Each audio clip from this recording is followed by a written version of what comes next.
I'm Greg Hunter. Welcome to USAWatchdog.com. I have a pool of guests, and in this pool of guests, there are favorites and people that are reoccurring players, and I can tell when somebody needs to reoccur. A certain guest, I start getting pinged either on the YouTube channel or on the channel or an email, and I got emails on this guest and YouTube pings. Even my business partner saying, "Hey, when are you going to have Warren Pollock on again?" Why do you ask? Because people are asking for him, and today is the day. We have Warren Pollock, thank you for joining us today on USAWatchdog.com. Great to be here, Greg. Thanks. You are a financial expert, a financial analyst, a geopolitical analyst. You worked in dark pools.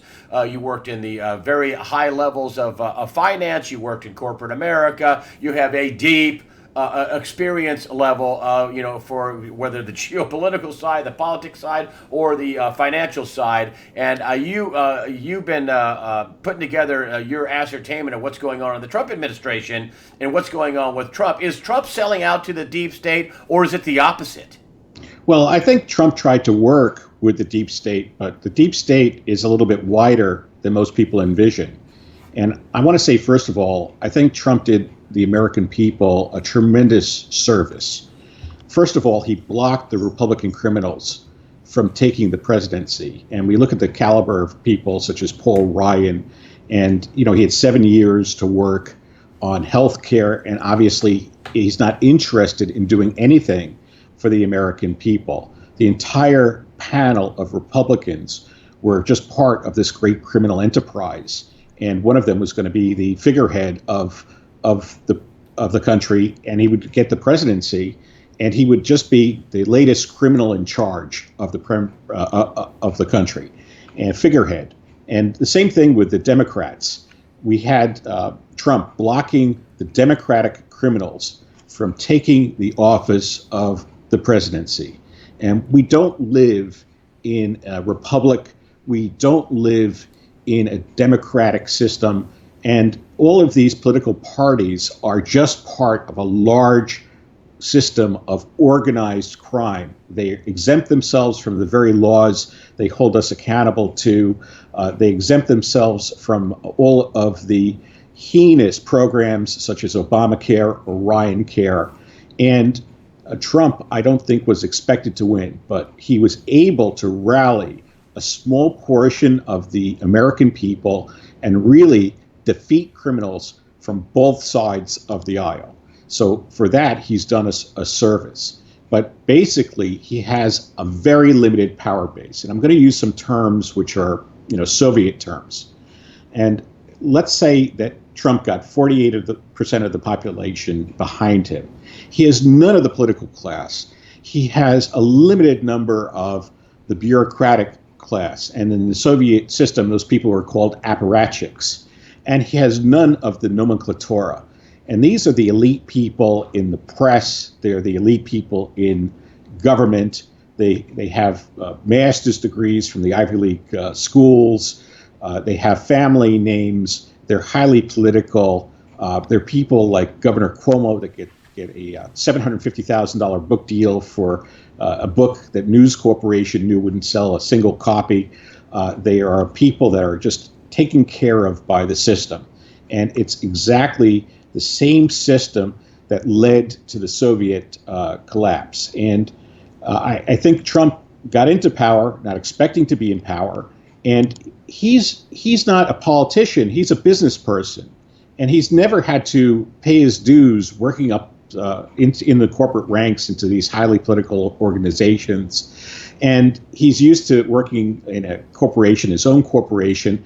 It's very results-based, very money-based, and he takes care of his people. His people are loyal to him. He's loyal to his people. It's something that's very important to him. And he tried initially to play ball with the Republicans. He said, okay, this guy Pence, I'll let him be my vice presidential running mate. I'll work with Paul Ryan on health care. I'll let them infiltrate my cabinet. And he found out that unlike delegating in his own organization, that he can't delegate to sociopaths and criminals. So he finds out that Paul Ryan is in bed with the insurance companies, and he was just making noise for the last 7 years. And that's what these Republicans do. They go on Fox News and they make noise to titillate half of the American people. And the Democrats use their news organs, CNN, Washington Post, New York Times, and they titillate their base. And I was unfortunate enough to see a Barbra Streisand concert, and I got invited to someone's corporate box at the Barclays Center. And in waltzes Hillary and Bill Clinton, and it was like being at the Nuremberg rally, where people were chanting as if Hillary was really for them. And we know Hillary is all about herself and cares about nobody else, a commensurate sociopath. And here, these people are just blindly following Hitlerly, and it's like Sieg Heil, to victory, Hillary, and Heil Hitler, Heil Hillary, and it was just terribly scary. And after the Nuremberg trials, that's when all this worked out. We had the Nuremberg rally, we had Nazism, and then all of a sudden we had a major war, and then we had the Nuremberg trials in that kind of chronology. And Trump is trying to play ball with these people, Republican or Democrat, and he's been assailed by everyone that's outside his base, and every non-issue is raised as an important issue. It spins out of political control.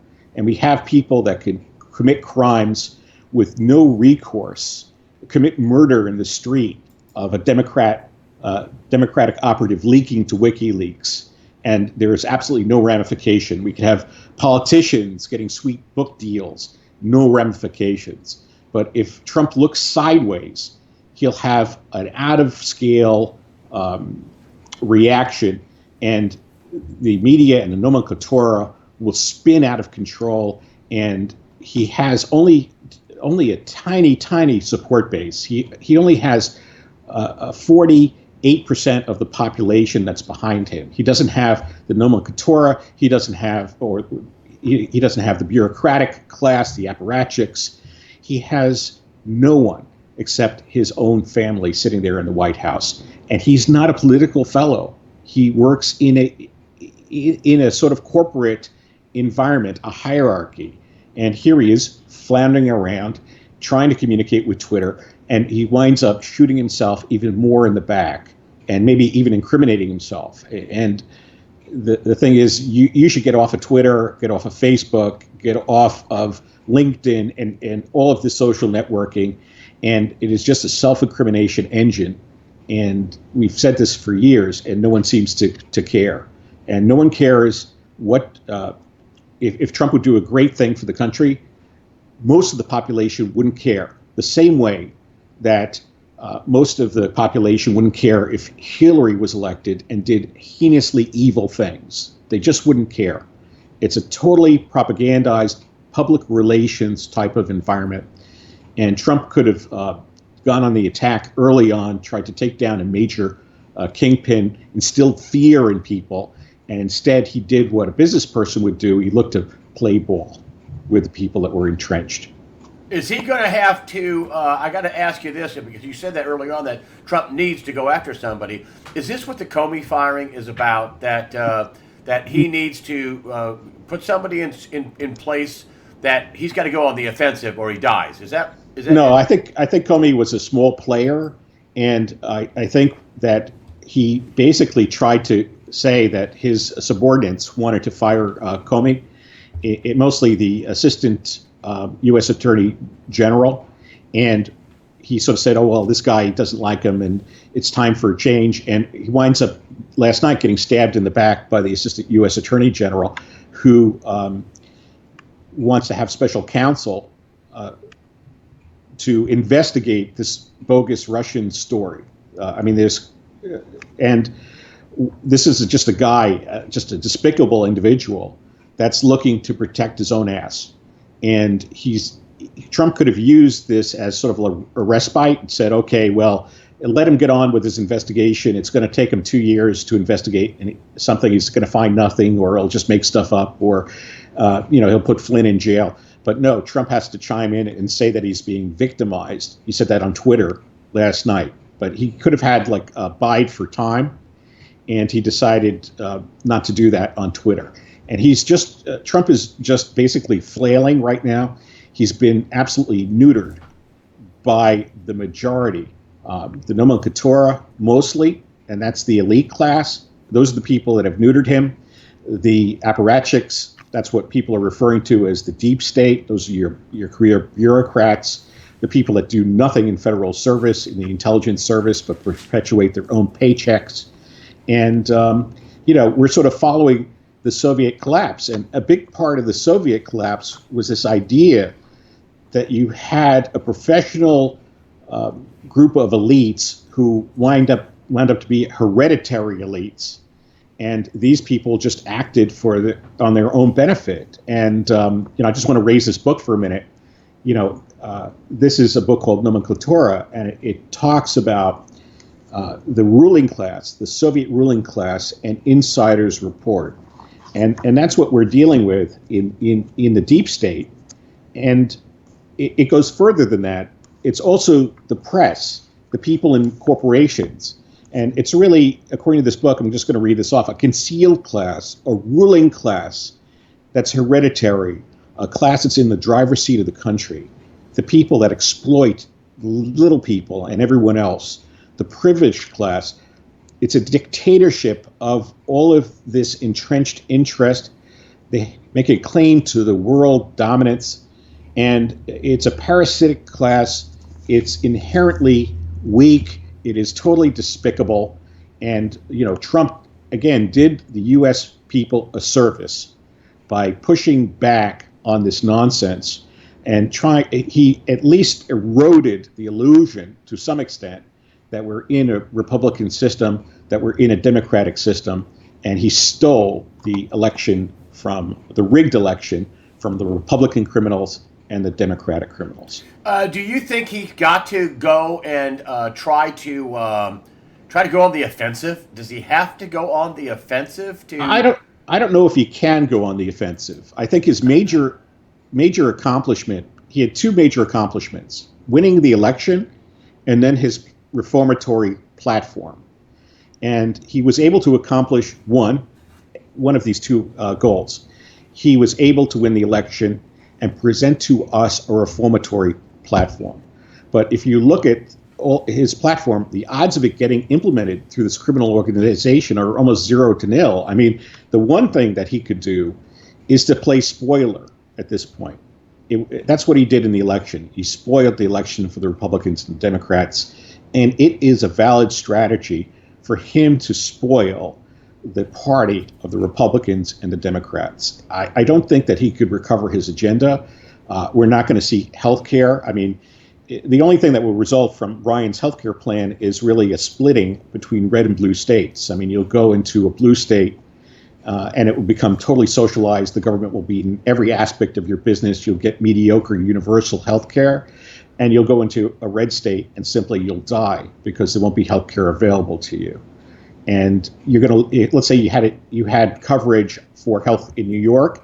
If you went to Texas, it would be as if your insurance or your health medical care wouldn't follow you. If you drive a car from New York to Texas, if you had an accident along the way, you would be covered. But the same can't be said for this mess that is our medical system. It's a criminal system. And so he's not going to reform healthcare, tax changes and policy, pro-business policy were all predicated on keeping the Obamacare taxes in place and reducing the costs and trying to tune the system. That's not going to happen. I don't know if he could build a wall, but the thing that he should do now is try to stay in power as long as possible and then play spoiler. And he could. I wrote you an email last night, and I said, well, maybe Trump could do something like the checkers speech. Do you remember the checkers speech? With Richard Nixon. It's Richard Nixon, and Nixon was. But I don't think anybody would listen. I mean, nobody would listen. Well, half the people would listen, and the other half would resist in this other stupid crap in the Nuremberg. Now they don't realize that the people that they call are Nazis, the left wants to call the the Republicans, Nazis. No. The German Socialist Workers' Parties. That's the forerunner of the Nazis. That's them. Right. Well, the population are really irrelevant. I mean, they're just tools for propaganda. It's really this political class, very small political class of Republicans and Democrats, the corporate class, the nomenclatura, the elites in the press, the elites in corporations, and the bureaucracy or the deep state. Those are the people that are in power, and they see Trump coming, and they're trying to hold on to onto the status quo as tightly as they can. So Trump has very little support. He certainly doesn't have the support of the American people, and unlike he's got half of them. He's got almost half of them. He's got half of them, but they're the least powerful and the most irrelevant group compared to the elites that are in power, and they'll believe whatever you tell them. They don't know how to think because they've been barraged by PR for the last 30 years, and they're totally non-negotiable. They run around saying Trump is a fascist, meanwhile they're the fascists. Right. Yeah. And it's really like a great form of cognitive dissonance and rationalization. So you can't go like Nixon and say, look, I'm a good guy. I'm not a crook. The only gift I took was this dog named Checkers, and I really didn't spend all this money that I had in a non-secret fund for my campaigning on my own person. So Trump can't say, look, I'm here to help the American people. I want to make us great again. He's speaking into a vacuum. So his best strategy, and it would certainly help the American people, for him to play spoiler at this point, to start to take people down, to start to convince his attorney general, who's also a major insider, to have special counsel investigating Hillary Clinton, to have special counsels investigating Paul Ryan, to have special counsels investigating John McCain, Chuck Schumer, the governor of New York. But he doesn't know what to do. I mean, he's not ever been trained in the kind of politics that you lived through as in the news media. What was that like? Oh my God! Listen, I mean, I was a son of a machinist, so me getting to Diane Sawyer hired me to be an investigative correspondent, and they needed somebody that wouldn't get them sued. That's me. So I didn't get them sued, and they needed somebody that would work hard. I didn't have a pedigree. I mean, I was a son of a machinist, right? But Chris Cuomo worked there, and other people that had all these, were friends of Katharine Hepburn, and all this other crap that they would hire producers to say, you don't have to know anything, you don't have to do anything. We'll hire a producer, we'll make you great. Right. Well, their shit doesn't stink. The Cuomo shit doesn't stink. Well, yes, but I want to get on. I want to move off that. I mean, I think the press is acting totally as a propaganda mechanism. I mean, and I brought this up in John B. Wells' show. He interviewed me on the show, and I said, I can't imagine going to my boss and saying, hey, I want to do a takedown of the president. Okay, I have a source, and my boss says, who is it? I can't tell you. Okay, there's a memo. Okay, have you seen it? No. Do you have a copy of the memo? No. But he's going to read it to me on the phone. This is the story the New York Times did with the, the thing they want to impeach, obstruction of justice, which the quote was, well, I would hope that you would, let this go. I mean, that's obstruction of justice. I mean, taking a hammer to your hard drives and bleach spitting 33,000 emails, that's not obstruction of justice? That's absolutely unbelievable. That's not maintaining public record, and that's a crime in and of itself. Yeah, the bosses are in on this crap. The bosses, not the reporters. It ain't the reporter. The reporters. No. That ain't the reporters. But anyway, I digress. I want to get into this, and I want your take on this. So the former senator of New York, Cronin, I think Cornyn, and Trey Gowdy have both said, I don't want the FBI director's job. And Howdy comes out and says, Comey will be viewed, well in history because, he had classified information. It was so deep and it involved so many people. Basically, I'm paraphrasing. This was on InfoWars.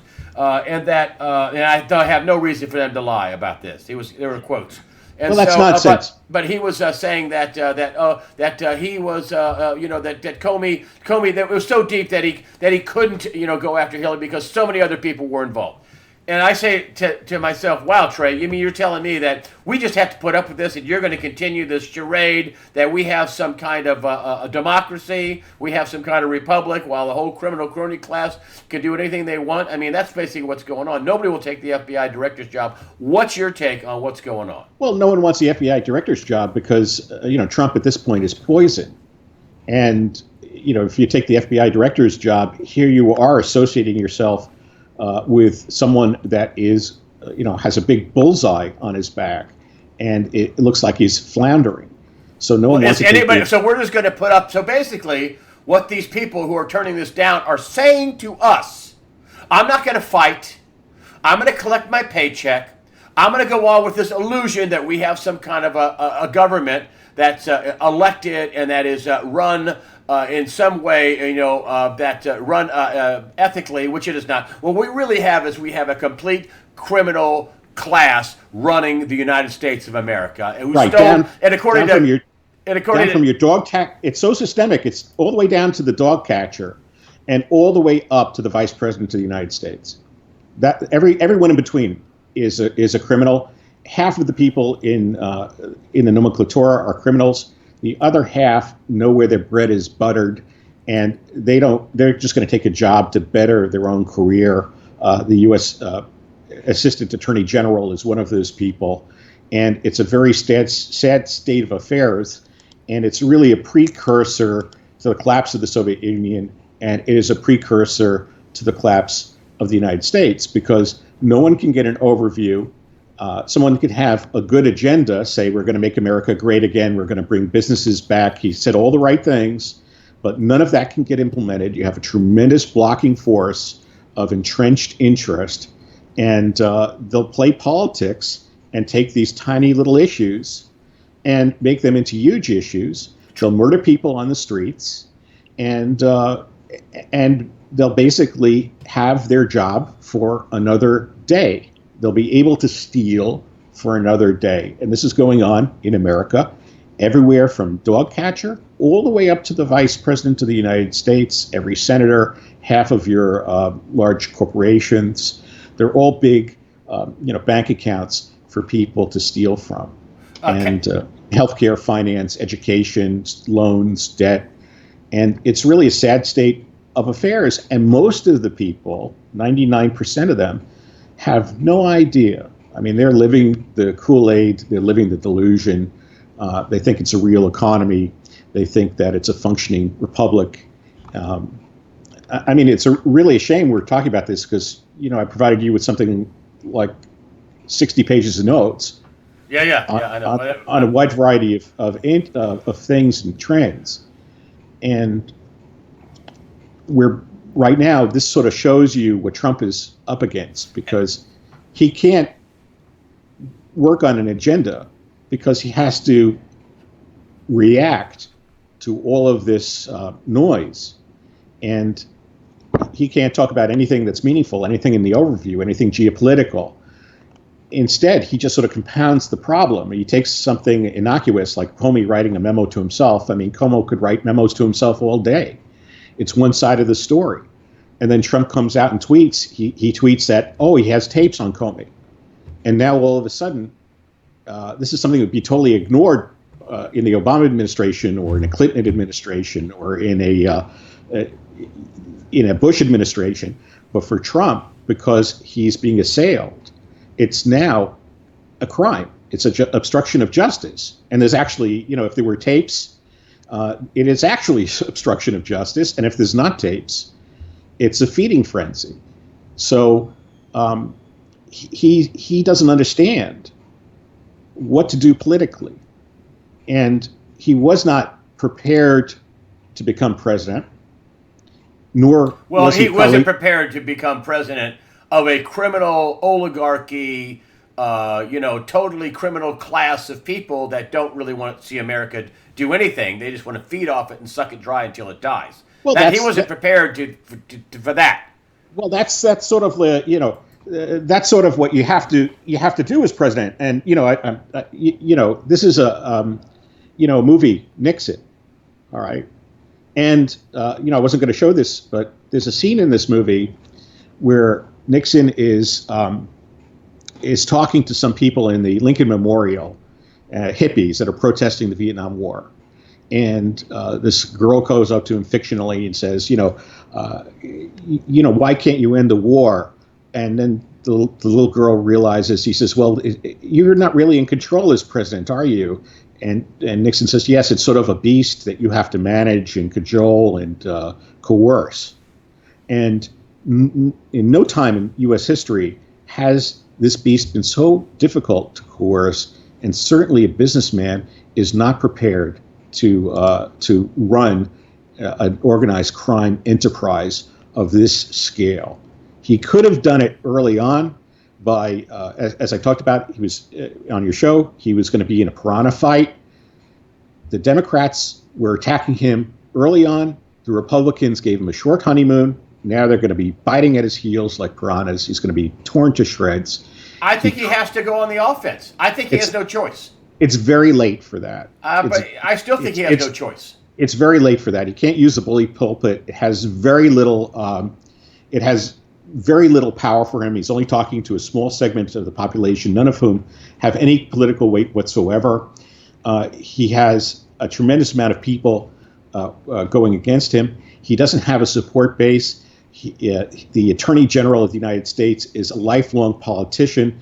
His chief of staff is a lifelong politician. The Speaker of House is a lifelong politician. And by politician, just swap out the word criminal. And he has very few people that would actually pursue, special prosecutors, special counsels, investigations of any merit that would actually smoke out the crime and malfeasance. He could have done it early on.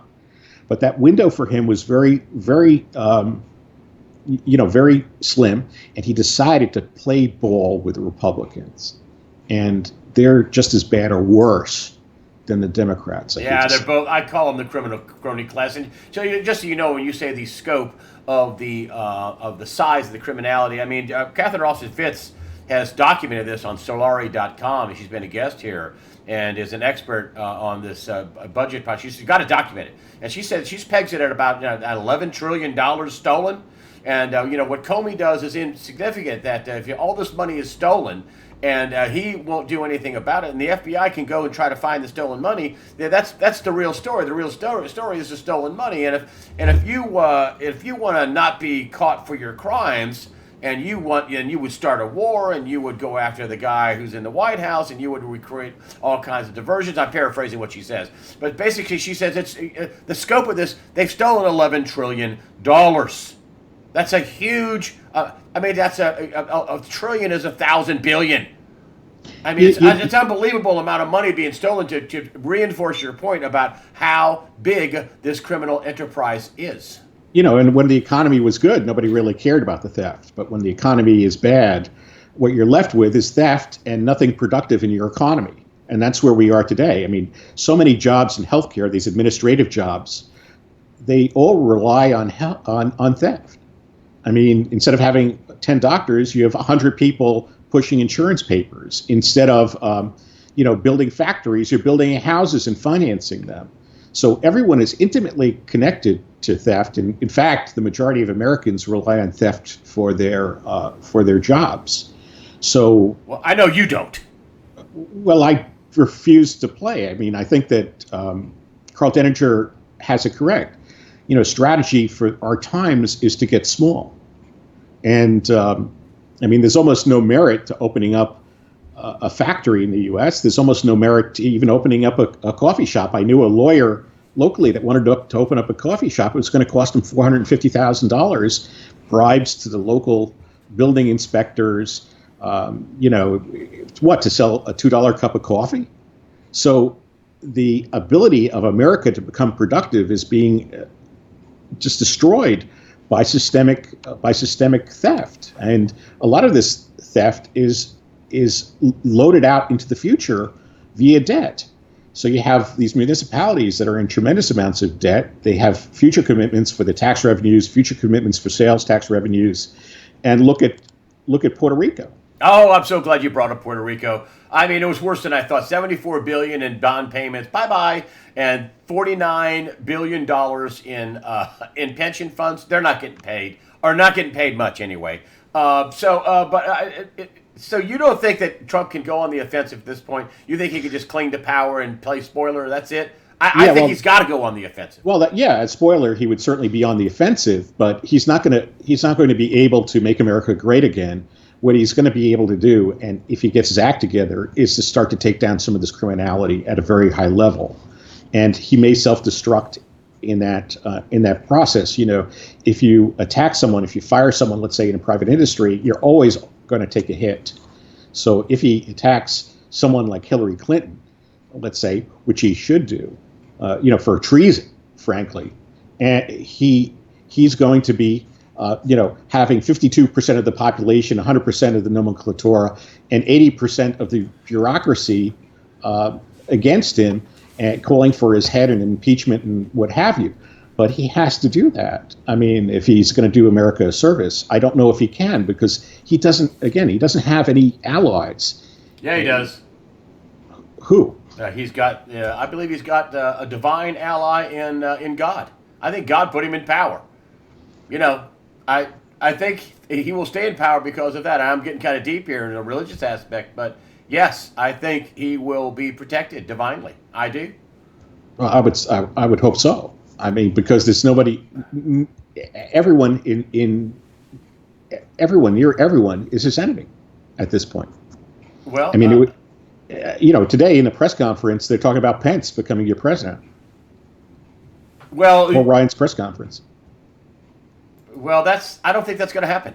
I just don't. I don't think that's going to happen. Well, we'll see what kind of staying power he has. I mean, it's going to take. Well, who put that idea out? Was that Paul Ryan put that idea out? No, of course it was.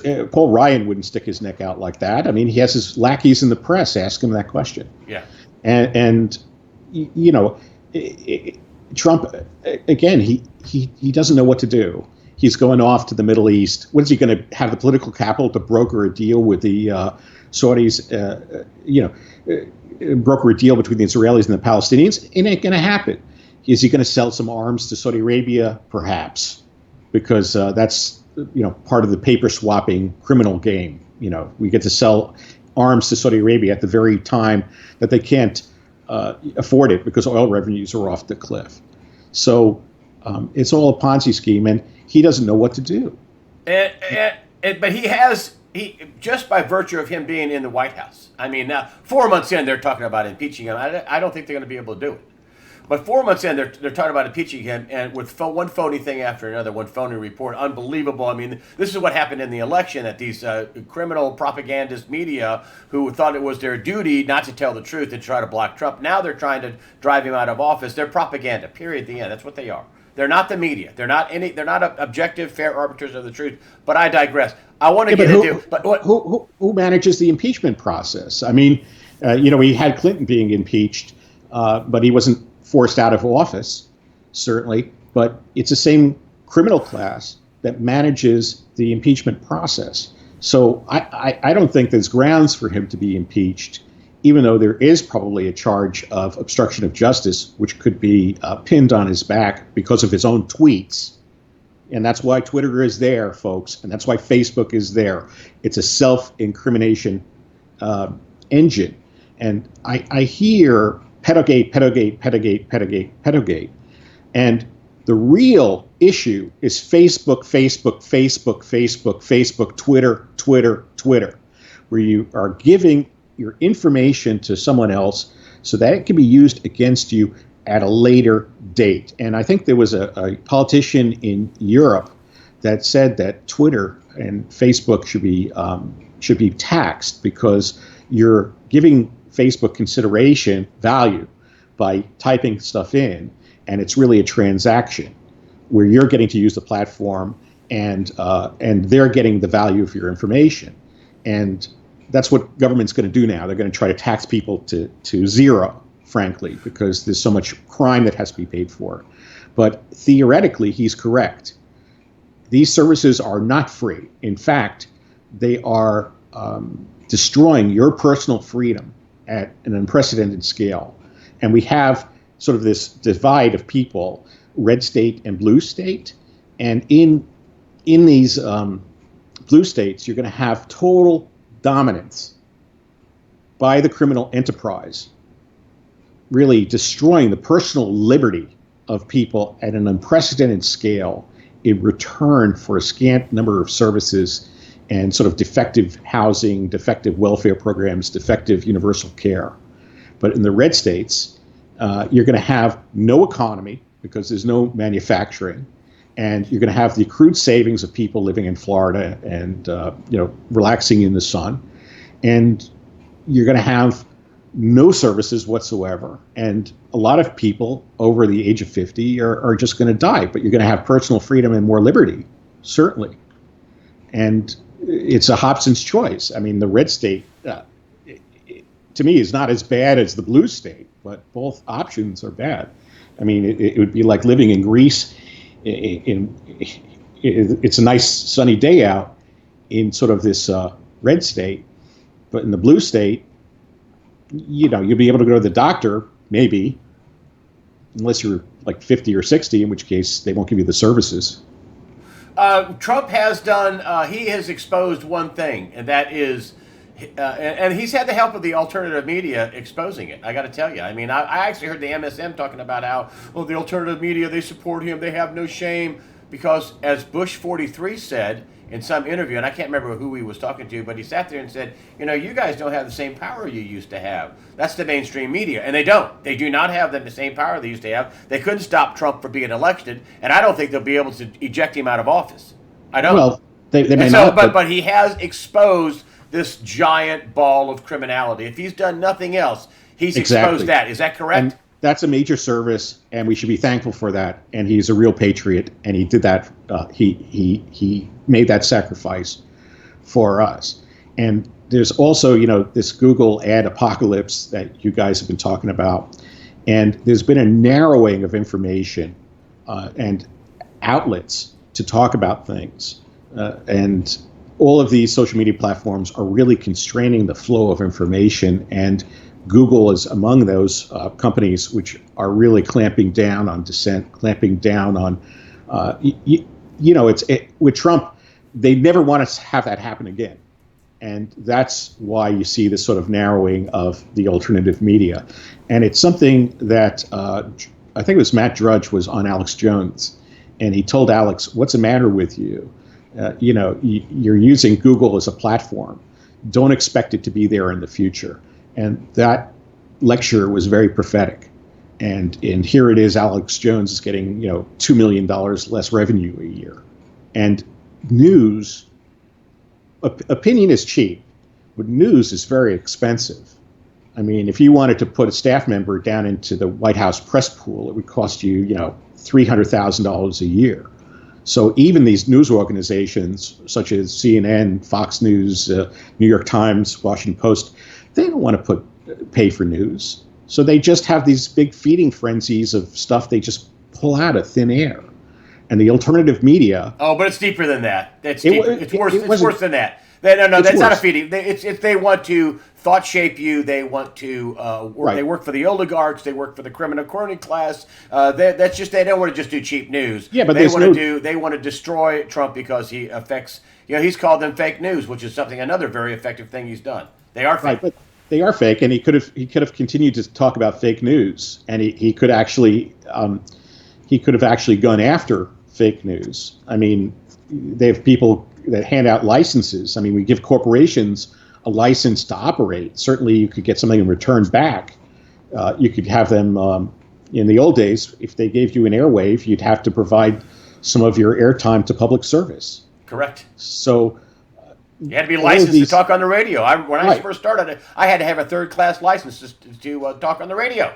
Yeah, and you look at now. I mean, I hate to say Ben Bernanke was correct about something because I despise Ben Bernanke, but he said that in the U.S. there was hardly anything investable left anymore, and that's because crime is systemic, and we have these companies sitting on huge cash hoards such as Google and Apple, and if they were effective businesses, they would be able to roll their cash hoard back into their own business. And they're not able to do that. I mean, Apple is investing its cash hoard in euro bonds, expecting the euro to go to zero. And we have GE. GE is the one that's selling euro bonds, expecting the euro to go to zero. They're dumping them. They're dumping. What GE is doing is they're issuing debt in euro because they know that euro is going to go to zero. Oh, okay. They won't have to pay it back. Yeah. Right. What Apple is doing, and just looking at my notes, they're investing their cash hoard in corporate debt. The majority of their cash hoard is in big, large corporations, other than Apple. Because they have their assets. If they go under, they get their assets. They get their assets back. They're first in line. And this brings me to something Martin Armstrong said, which is, the ownership of the production tools or stocks may ultimately be the currency that survives this mess. And if you have nowhere to invest that is productive, such as a factory or a enterprise, and certainly Apple has nowhere to put their cash, Google has nowhere to put their cash, then you put your money in something that's unproductive. And as small in people, most of the unproductive things are what are available to you to invest in. Do you think some of these organizations will are overtly or covertly invest in gold and or silver? Do you think they'll do that too, just as a hedge, Well, I mean, I like gold better than silver because it's easier to carry. That being said, I'll say this again, gold may lose liquidity. It's very difficult to, it will become more difficult to sell large amounts of gold over time. I mean, it will survive. If you survive, it will survive anything. And the key is you surviving this time, as opposed to gold. Explain that. Well, gold, all the gold in the earth is still here on the earth. But all the people are not. I mean, with 21 million people killed in Russia during World War II. I mean, if you had gold, how useful was it to you? If you had people in Vietnam, they may have been able to escape Vietnam with a gold bar. So gold was very useful to them. It's good for instability if you could survive the instability. You think we're headed for war? Well, definitely we're headed for war. And what's interesting is, the U.S. is now positioning against Turkey. We've finally started to support some of the anti-Turkish forces in Syria. The Kurds. And then we have Turkey that's transitioning from ally to enemy. We have Pakistan, which is becoming closer to China's Silk Road. And China's investing a lot of money there. It's transitioning from ally to enemy. We have China, that is the major enemy. And I choose to think a little bit differently. I think that these artificial islands they're building are really to protect dwindling food supplies, as opposed to claim the South China Sea. I mean, strategically, these islands are irrelevant in any kind of battle. But if you're a Filipino fisherman and you want to be chased off, they're ideal for that purpose. And certainly with the environmental degradation that's occurred, there's a tremendous food problem on the horizon, especially in Asia. So China is maybe, and then we have Korea, which is a great opportunity for China. North Korea is a tremendous opportunity for China. It could get them closer to South Korea and southern Japan, which would allow them to dominate the world's shipping and industrial capacity. It would basically allow them to walk overland into a neighboring country. And in World War II, it was very difficult for the Germans to invade England. That little English channel was almost insurmountable. And during the Korean War, the U.S. won that war once and lost the second war in Korea, where they were basically pushed back by hordes of Chinese that just walked from China with guns southward in infinite numbers. So if China doesn't take the military route, in North Korea. It could take the diplomatic route in North Korea. It could broker a peace between the U.S. and North Korea, and thereby dominate North Korea. There's in other words, North Korea would be just an extension of China. Exactly, and I think there's a lot of upside to North Korea for China, and very little upside for the U.S. In fact, this is one of these information frenzies. If you look at North Korea, it was in the news nonstop for a very short period, and then it fell out of the news. So you're being fed sort of this propaganda and this urgency about North Korea to someone's agenda. So when you listen to the news, you have to be understanding that you're being led down the garden path. People are telling you what to think. So when they talk about China building islands in the South China Sea, they say it's about oil. They say they're going to fight the U.S. Well, maybe it's about food. And if you talk about North Korea, well, maybe we're afraid of China taking North Korea or getting the lion's share of the benefit from getting closer to South Korea and Japan. So there's a lot of things that you could think about that are sort of an alternate reality to the mainstream media.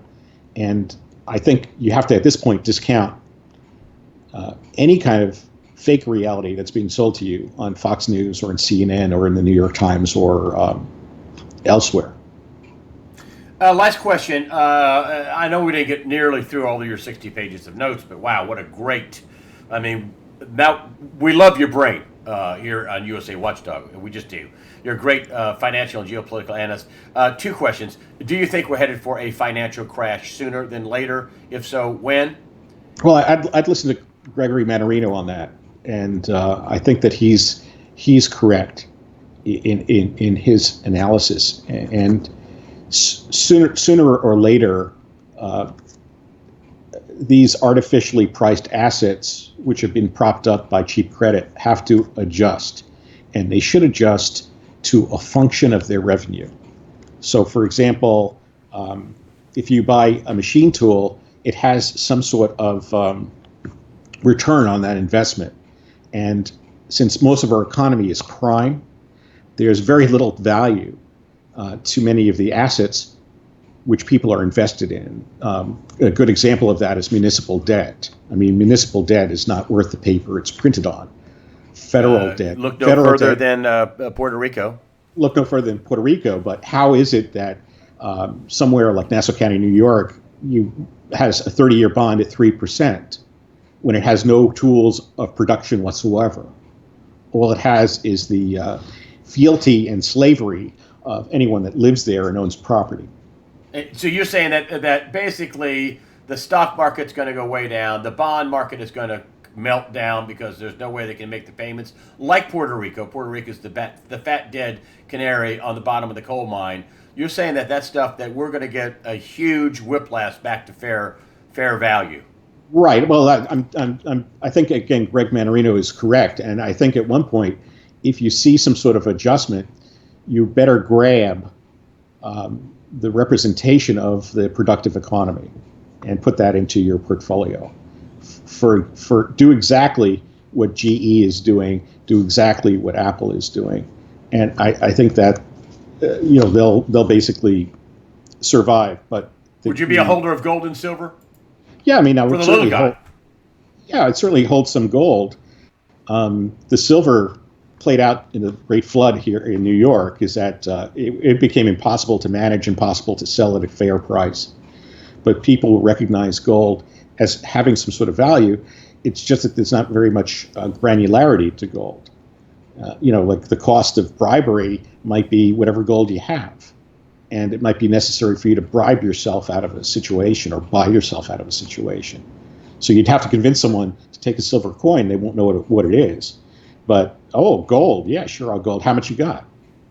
So it's very interesting times. Financially, it's very hard to negotiate in an environment of systemic theft. So you have to sort of think like a crook. How can I protect my gold from systemic theft? Because there'll come a time when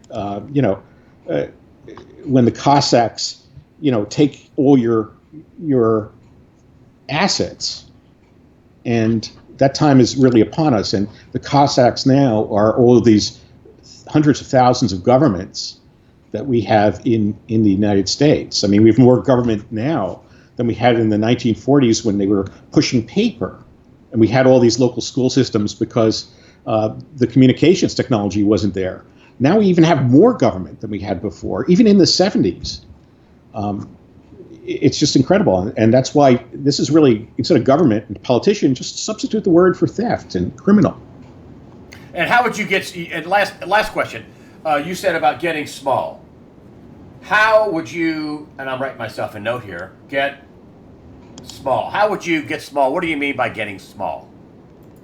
Well, I think, again, Karl Denninger has that correct in his analysis, is he could open up a business tomorrow and generate 6 or 7 figures, certainly. But why would he do that if everything is going to be taken away from him, if he's going to be exposed to tremendous amounts of risk, and he won't be able to keep the bounty that he created from his own mind? So he's getting small. He's withdrawing his consent, and the way you do that is with money.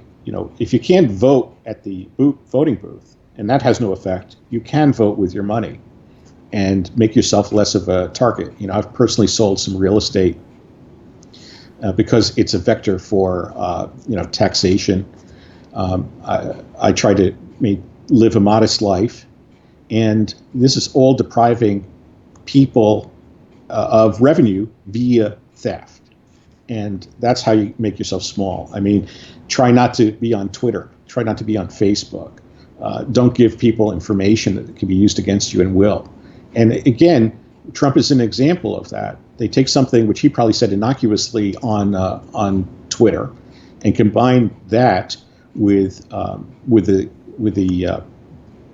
prosecutor with a negative criminal tone, and all of a sudden that's a crime. And guess what? It is actually a crime, obstruction of justice. But it would be something that would be ignored were it anyone but Trump. And you're that could happen to you. That's what I'm saying. Oh, I try not to tweet anything other than watch this show.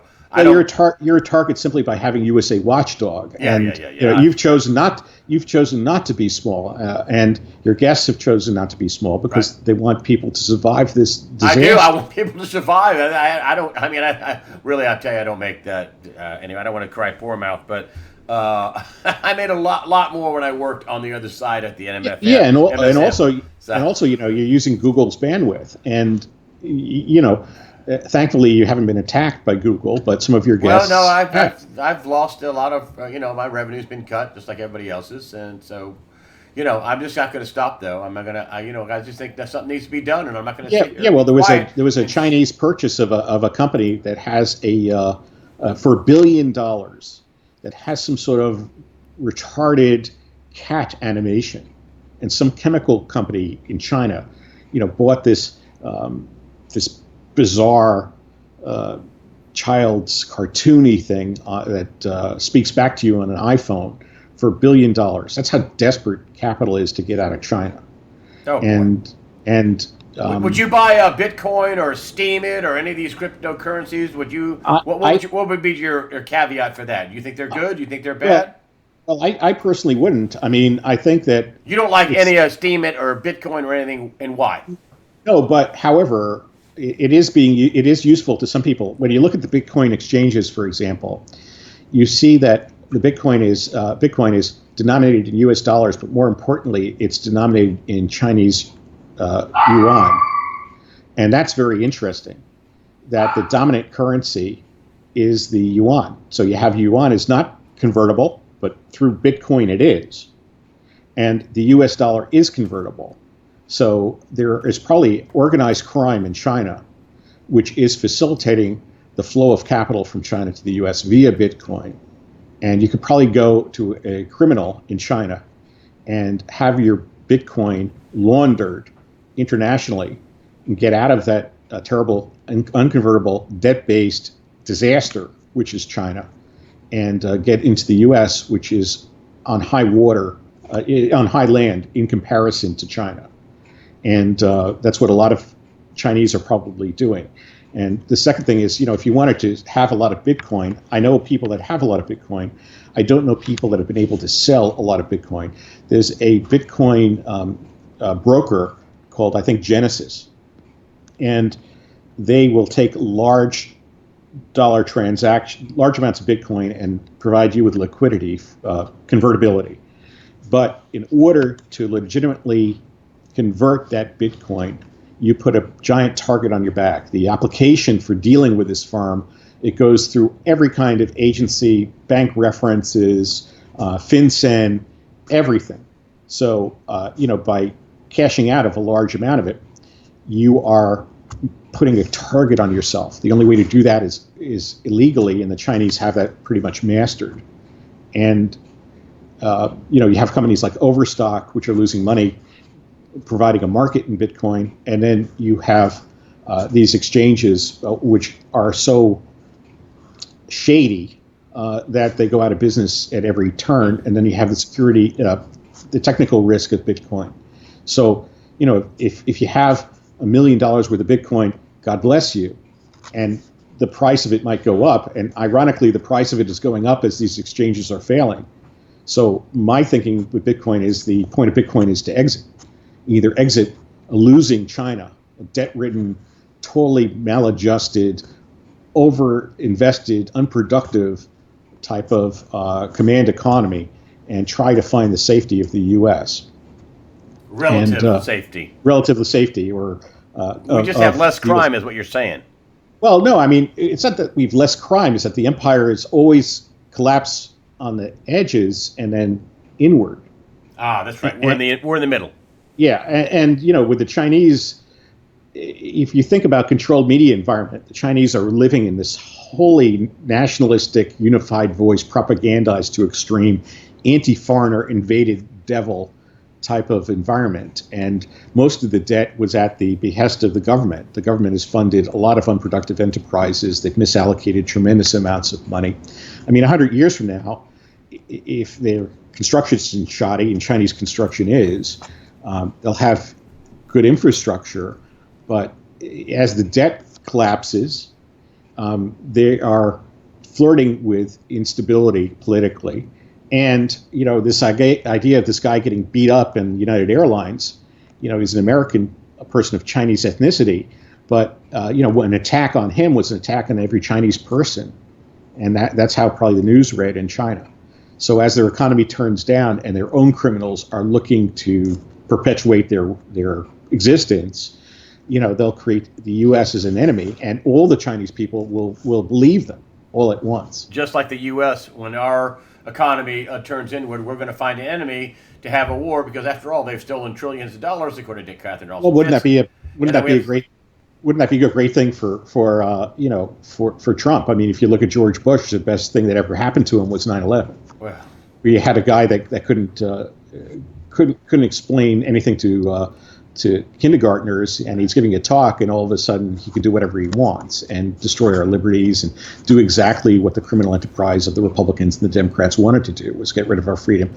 And the only thing that's really different from an informational standpoint is that the U.S. populace has been divided and conquered over all of these irrelevant issues, whereas China could be unified simply based on ethnicity. And both strategies were intentional. In China, they want to control the people by having them speak with a unified voice and be the victims because of their race and ethnicity, and because they're foreigners are evil. In the U.S., the strategy has been to divide people, and we're dealing with this kind of divisiveness where people have their own facts now. And by having your own fact, you don't have to listen to fact. That's the first thing. And you don't have to listen to someone else's opinion. And we're back to Checker's speech again. That's why it would be totally irrelevant for Trump to reason with the American people. You can't reason with people that have a solidified view of the world and their own existence, and that is so far from reality and delusional. There's no point in talking to insane schizophrenic people. A friend of mine went to Duke University Law School, and he said something like he was a producer of mine, a friend of mine actually, and he said first day in law school, he said learned something really important. I don't think I have this completely correct, but the idea was he says the the professor said there are some people you just can't help. Right, and that's the majority of the American people, because they're living in this sort of alternate reality. And to quote Kellyanne Conway, she was correct when she was on the news media, and she said alternate fact. And in fact is something that is true. I mean, there is very few facts, really. I mean, if you go to science, that's where you find fact and truth. But in the U.S., certainly politically, there's no fact. I mean, the fact is whatever you want it to be. Yeah. And with that, Warren Pollock, thanks for coming on and putting your brain in analysis. Could I just say one more thing about North Korea? I know it's sort of off the cuff. Go ahead, fire away. Yeah, we're talking about North Korea. First, it was Russia was the enemy. Now it's North Korea that's the enemy. And you should think in your analysis about every event that is occurring. We talked about Trump. We talked about economics a little bit. But think about North Korea. Why is a ICBM so important to them if they have a robust merchant marine? Couldn't they just load a nuclear bomb up on a cargo ship and just roll it into New York Harbor? Yeah. So, when you hear these narratives on TV about politics or about countries or about war or about the economy, whatever you're being told, there's a serious falsehood that's being committed. And if you buy into this fake information is everywhere on Wikipedia, for instance, is 95% false. Wherever you are a connoisseur of this information, you're really duping yourself. And the whole point of this, Facebook is to basically control people, milk them for money. We talked about this in previous talks. They've outsized the importance of the LGBT community. They've outsized the importance of people with mental handicaps, and these are all markets that these people can steal from, and that's what our economy is at this point. So get small and be stole from less. Warren Pollock, you got nothing to sell. You got nothing, no website. You just put your brain on parade. You gave us a real workout, a lot to think about. There'll be people looking at this interview, at least parts of it, not the whole thing, a couple of times. Warren Pollock, a geopolitical and financial analyst. You worked in deep halls of Wall Street and high-frequency trading. You worked for big Fortune 500 companies. Warren Pollock, thank you for basically shining some light in some very dark areas. Thank you very much for joining us today. Thanks, Greg.